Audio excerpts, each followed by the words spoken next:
Hey guys, it's Pumpkin LPN. I'm going to answer a question that I've been getting a lot via message on YouTube. And the question is, would you recommend going straight into an RN program or getting your LPN first? And my answer to that question is, it all depends on what your life permits you to do.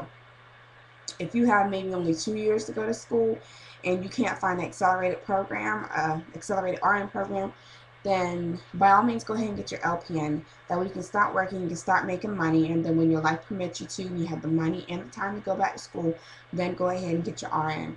It also depends on what the program is for your school. Um, for instance, where I got my LPN from, I've mentioned it in other videos. Um, it allowed you, it was a 3-year program for your RN. After your first 2 semesters of clinicals, you could get your LPN, and you graduated with the LPN class. And then you could go on and do 2 more semesters. That's when you would get your RN. Also, after the first semester, you get your CNA, but I opted not to do that. I graduated from the LPN part, and I was supposed to start back in August, but I ended up getting married to my ex-husband and getting pregnant right off the bat, and life just kept spiraling downhill from there. But at least I had some type of degree while I had my LPN, and I was able to go ahead and I was able to make good money and provide for my children, so that when I left him, I was able to provide for my 2 kids. I had that under my belt. That's what my life permitted me to do at that time, and it has not permitted me up until now to go get my RN. If I could flip back time, I would not have gotten married, of course, and went ahead and got my RN, because sometimes you just have those stumbling blocks in your way. Um, Now, for instance, the school that I go to has many different medical programs. They're all accelerated, but each one costs a different price. For instance, I'm just going to throw out some numbers. I don't know the exact price of how much they cost. Like maybe the LPN program costs about $25,000. The RN program costs maybe $40,000.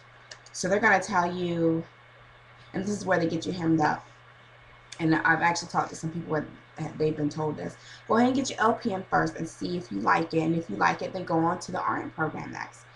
While this particular school doesn't require you to have any kind of clinical prereqs, all your prereqs are done within the RN program. So you don't have to have the nursing experience to go on to get your RN. Unlike my last school, where you had to have your LPN first to go on to your RN program. So if you think about it, how I look at it, this may not be it, but how I look at it is that the school is telling you, go ahead, get your LPN, that's $25,000 for them. And then go ahead and get your RN, that's another $40,000. They just made $65,000 off you when you could have went right to the RN program and spent $40,000. So that has to be your decision. Do you want to try out the nursing field?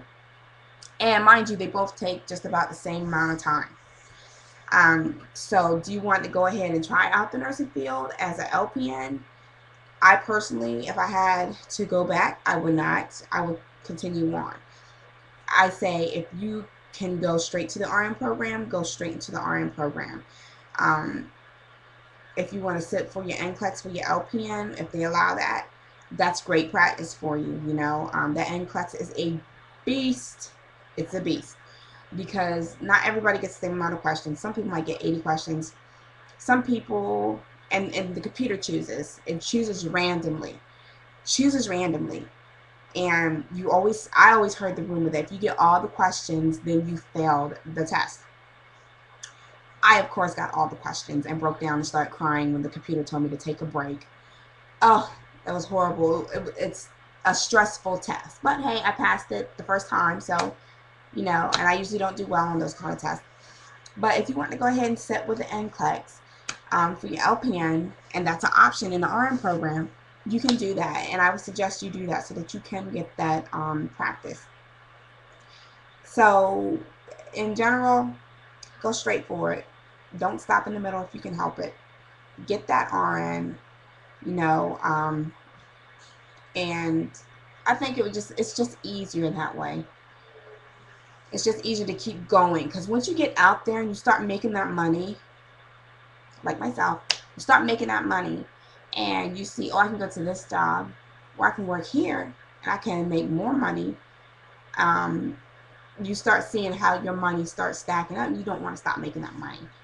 I mean, it's really hard. Like right now, I work 2 days a month, and it's killing me because I'm not making the money that I want to make. Well, I'm in Virginia anyway, so I'm not making the money that I could be making back up north anyway. So that pisses me off every time I look at my daggone pay rate and paycheck, even when I was working full time. But that's a whole different video. But anyway, um, also people have asked me what's the pay rate for LPN. I can only tell you about what it is up north, and I can tell you what it is here in VA. Um, and like I said, you're gonna make more up north than you are down here in the Commonwealth. Um, excuse me. I'm trying to think of some other questions I've been getting. I think that's all for right now. The hardest part of the nursing program for the LPN so far would be, I'm not a very good test taker. And this is one of the tips my A&P 1, what should tell me, A&P 1 and 2. I had all my prerequisites done for my RN classes, for my RN too, so I feel so stupid. Anyway, my A&P 1 and 2 teacher, she always taught me, because she saw that I have very bad test anxiety. After the first test, I guess I was looking that bad on the first test. And I didn't fail it, but I didn't get the highest grade I could get. She told me to flip my test over, write down all the information that I remember right off the top of my head, and then take a deep breath, flip the test back over, and start taking the test. That way, you don't have to sit here and stress yourself and think. Just flip your test over, look at what, see what the answers and what you already wrote, and then flip it back. So, yeah, one of my kids is screaming and crying as usual. So let me get back to him. If you have any more questions, feel free to inbox me. I love answering questions. Talk to you later before he beats my door down.